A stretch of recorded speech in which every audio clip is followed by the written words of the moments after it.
based on your theology. But this issue of death is crucial. And you see it in her text over and over again. I had to learn how to die in order to live well. That's what she says in The Long Loneliness. I think it's about page 107. It's a powerful line. It echoes Plato's philosophy, love of wisdom, is a meditation on and preparation for death.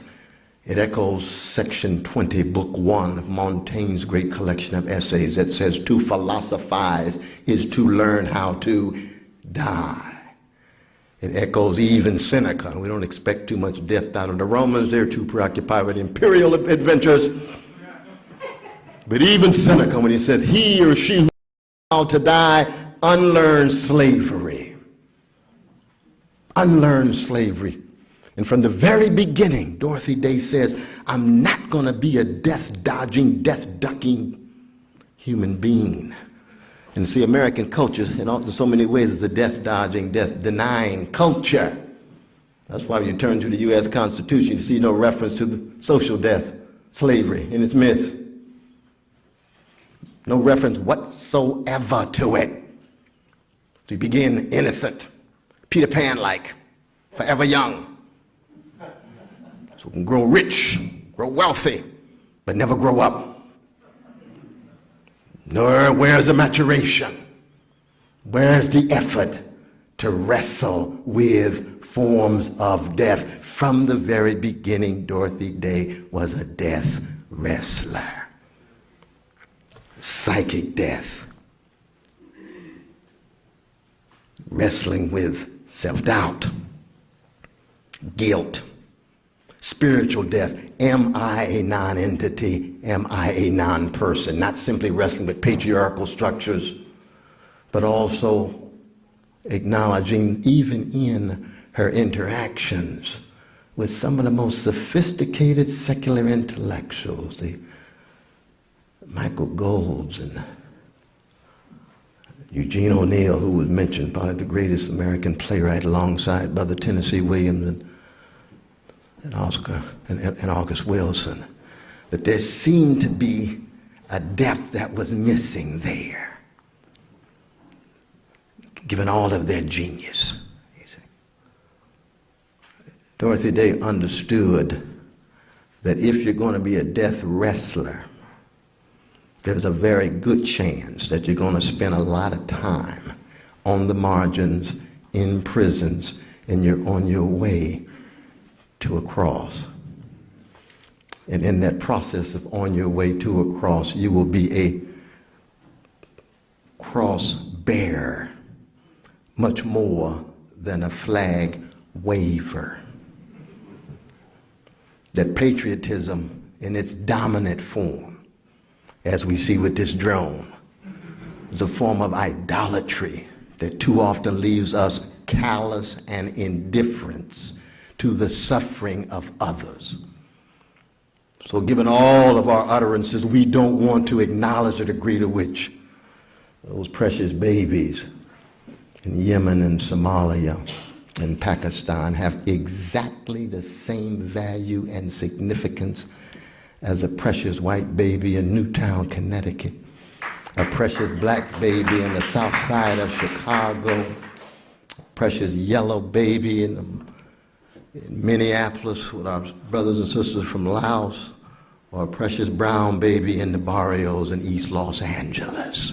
It sounds simple, but it is profoundly subversive if you take it seriously. Dorothy Day took it seriously, and she was willing to pay the cost and bear the burden.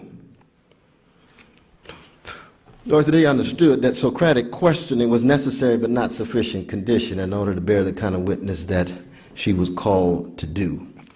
We know, of course, that Socrates is known for not shedding a tear. He never cries. We don't see it in Plato, we don't see it in Xenophon, we certainly don't see it in the satirical depiction of Socrates and Aristophanes' The Clouds. What is it about Socrates that he's both paradigmatic in terms of his questioning, but he doesn't shed a tear? Thomas More wrestled with this question in the Tower of London, didn't he, in his dialogues on tribulation. Why is it Socrates does not cry? Now he added, why is it that Jesus doesn't laugh? But we won't get into that right now.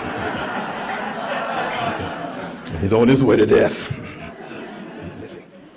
But Dorothy Day understood anybody who's never cried has never deeply loved one's neighbor or a concrete human being. Because life is not just about self-mastery and self-control. It's about love overflowing. When you at the funeral of your loved one, your mother in the coffin, or your sister or brother about to be buried, and tears flow unceasingly, you are expressing your humanity. Because tears are signs of deep attachment and compassion and empathy and love. And you ought not to be ashamed of it. You ought to view it as an expression at that moment of something that is overflowing and overwhelming for you. And yet it ought to take some concrete form in the society in which you live. Because that same empathy and compassion, no matter how mediated or attenuated, ought to connect you to others, especially those who are disproportionately suffering and invisible, whose humanity is overlooked. And so she moved to the legacy of Jerusalem, wrestling with her beloved husband, Forster, or a beloved companion, Forster, let me say. Beloved love companion, Forster. What is my relation to the legacy of Jerusalem, specifically embodied in the Catholic tradition? And you can imagine how heavy that question was, because I'm a Holy Ghost Free Baptist. And when I raise the question of the legacy of Jerusalem, it takes a while to get to the Catholic Church. And I know how rich that tradition is. There's no such thing as Baptists without the Catholic Church. We needed somebody to rebel against, you know. No reformation and protestant without what you're protesting against. The Roman Catholic Church in all of its richness and depth, and in all of its blindnesses and limitations, all of its virtues, all of its vices, all of its generating magnificent forms of resistance, and all of its complicities to structures of domination.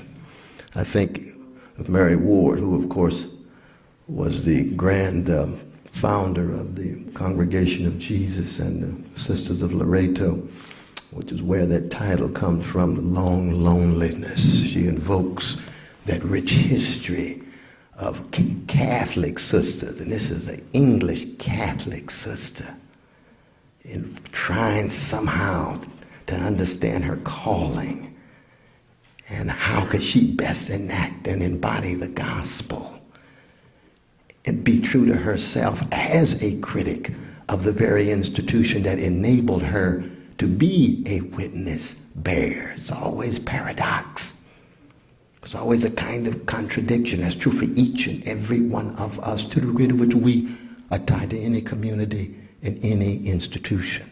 But Dorothy Day brought together the rich spirituality of questioning that began with her falling in love with poor people and working people, then her falling in love with Jesus, trying to find the Christ hidden in each and every person, especially the least of these, especially the poor and the marginal.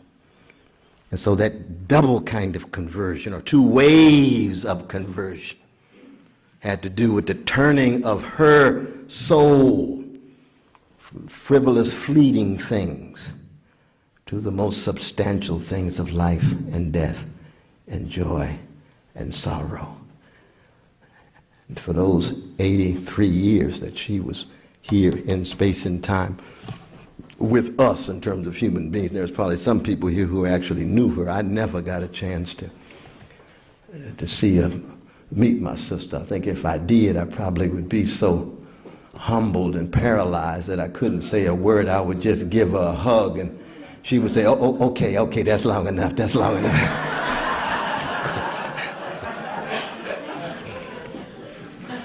But she would understand where it was coming from, because it comes from the same tradition of that brother right there, Martin Luther King Jr., was hugging her all the time, just as she was hugging him all the time.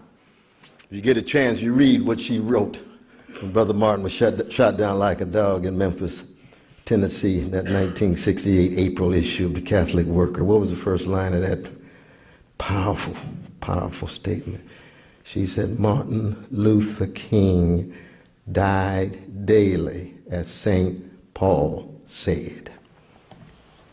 That he learned how to die in order to learn how to live well. And you learn how to die Socratically by killing prejudice, killing prejudgment, killing presuppositions that get in the way of the love overflow. And anytime you give up a set of assumptions and presuppositions, that is a form of death. And there is no rebirth without death. There's no maturation without death. There's no growth. There's no development without death. I tell my students every class, Princeton, Harvard, and Union, you come in this classroom to learn how to die. They kind of look around, am I in the right place? I thought I'd read some text and get a diploma, get a degree, and get a job in some vanilla suburb. No. You're here to learn how to die. Because we're going to engage in some critical self-examination. Let's see what history has deposited in us. Let's come to terms with our prejudices. Let's come to terms with our dogmatic sensibilities. Let's come to terms with the insecurity, the fear, the greed, the envy, the jealousy that shot through every human soul, no matter what color, culture, civilization, or sexual orientation. And in the short time that you're here, we're going to see how far you go. And in the end, in the language of that wonderful lapsed Christian Samuel Beckett, you're going to try again, fail better. You're going to try again, fail better. And when you meet your death, the question will be, how good is your failure?